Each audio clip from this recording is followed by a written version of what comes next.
All right, here's another script here. Part 2 here, because my camera ran out and I figured I'd just make a part 2. It was a nice break at the end of that one. Accept your fate.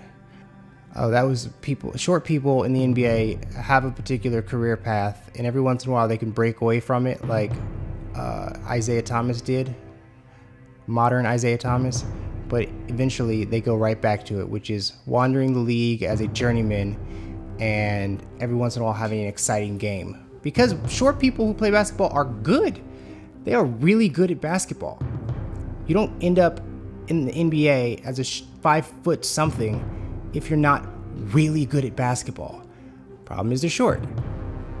Okay, purgatory of trying. Oh, this is about how trying is the worst thing you could do, or letting the world know that you actually tried hard is a death sentence. You either did something, accomplished it, or I don't care. I don't even care. Those are your options. So here's the top 64 moments tournament. There we go. Kobe stands on a table. The freestyle handles commercial. Dirk runs in the back after winning the championship. Kobe, lots of Kobe. Kobe getting his finger popped in. The Andersons commercial. Nate Robinson missing the celebration with Paul Pierce. I'm gonna put that on Patreon. Okay, I don't know if you can see these titles, but some of them are pretty interesting. Big Man Camp. This is my ideal big man camp. I laid out a fictional world where this is a camp and this is how it would be run. Okay. The only thing a big man camp should include these days is a 3-point line and a lock on the door. The camp would be 12 hours a day, no breaks. Participants would wear diapers and hook up to a mobile IV for their nourishment. They would also bring a pack of caffeine pills. You know, the kind that the Saved by the Bell chick OD'd on. Pills? You mean you really are taking drugs? I need them. Jesse, give me those. I need them, Zach. I have to sing. Jesse, you can't sing tonight. Yes, I can. I'm so excited. I'm so excited. Jesse. That was a very special episode. Okay, then the robot instructor, and it has to be a robot, because if it was a human, they might feel sympathy for the participant at some point. And the camp is not equipped to handle human sympathy. Okay, so the robot instructor would be programmed to ingest and then yell out all the headlines, articles, and TV segments that have criticized the player. And for added effect, the robot would be pre-programmed to yell in a voice resembling the participant's dad.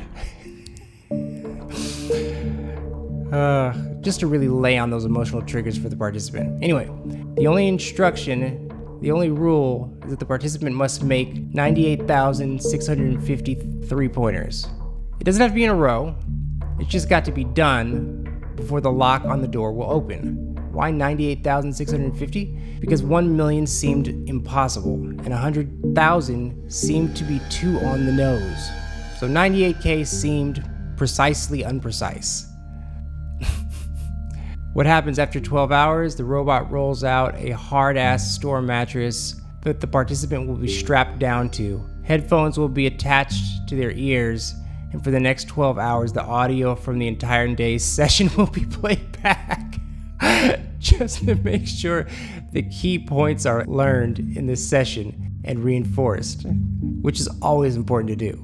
Side note, each participant will only be issued 3 days worth of fluid in their IV and exactly 6 diapers.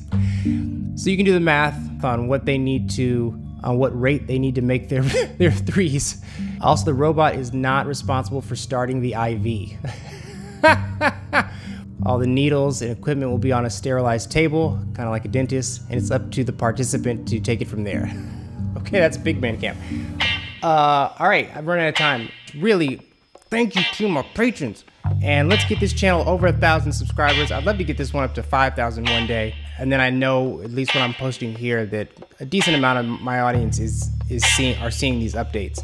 I'll get back to the regular learning stuff, but I do want to post some updates on the 12 for 19.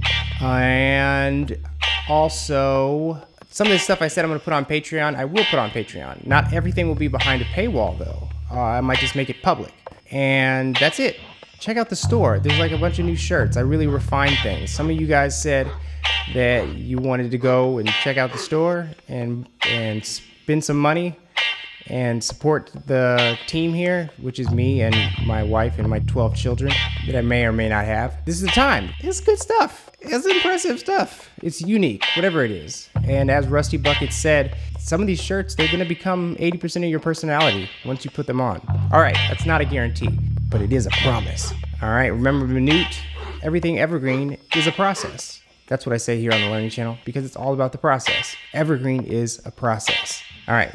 Keep leaving your questions down below, and when I do viewer questions, I try to get to every single one of them. I think I did last time. I got to every single question that was current. So there's a lot more questions going on now, and I'll make a question and answer video. All right, see you at the end of the story.